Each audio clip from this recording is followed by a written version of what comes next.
We're going to look at another picture today, and just like the last, this is a very easy artwork to look at. It's obviously an artwork. It's a painting. It has a very elaborate frame. It's on a gallery wall. It has all the things that you readily associate with being art. The last piece we looked at, Hokusai's Red Fuji, was easy to look at. It was a very gentle, very beautiful painting. This is a lot busier, but we're going to go through the same 4 steps.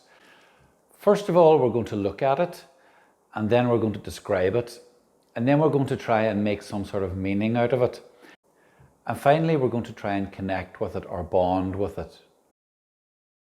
So the first step, again, is just looking really closely at the picture.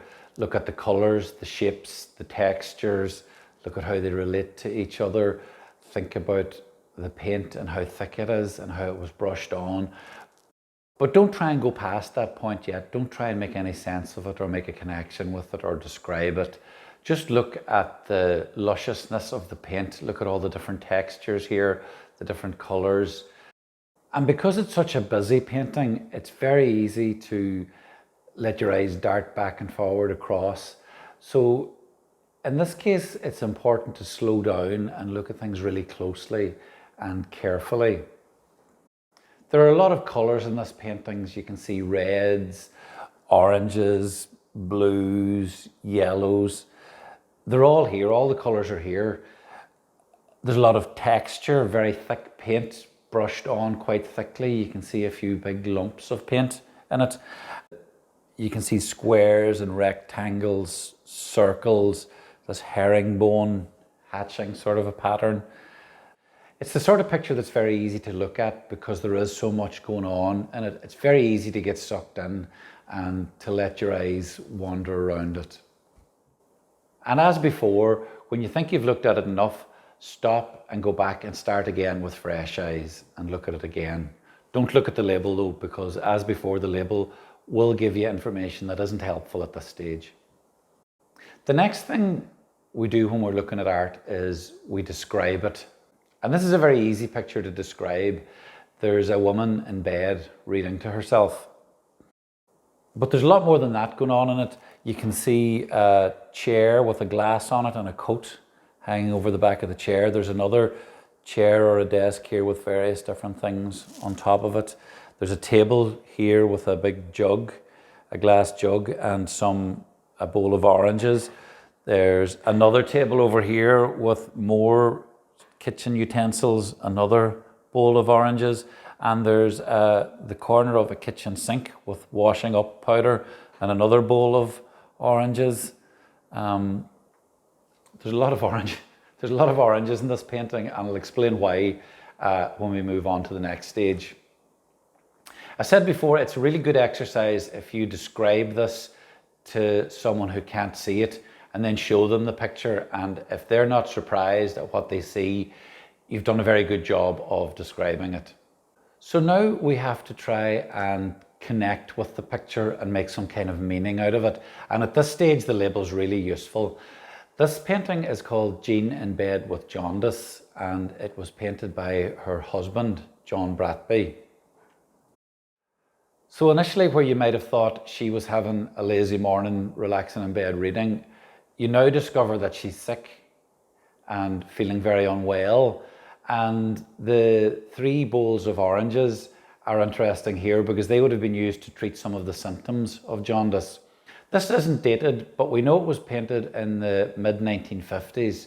John Bratby was very famous in that period. He was one of the kitchen sink painters. There was a group of 4 or 5 artists around London who painted very realistic everyday scenes. And this is a really good example of a kitchen sink painting because it even has a sink just in the corner of it.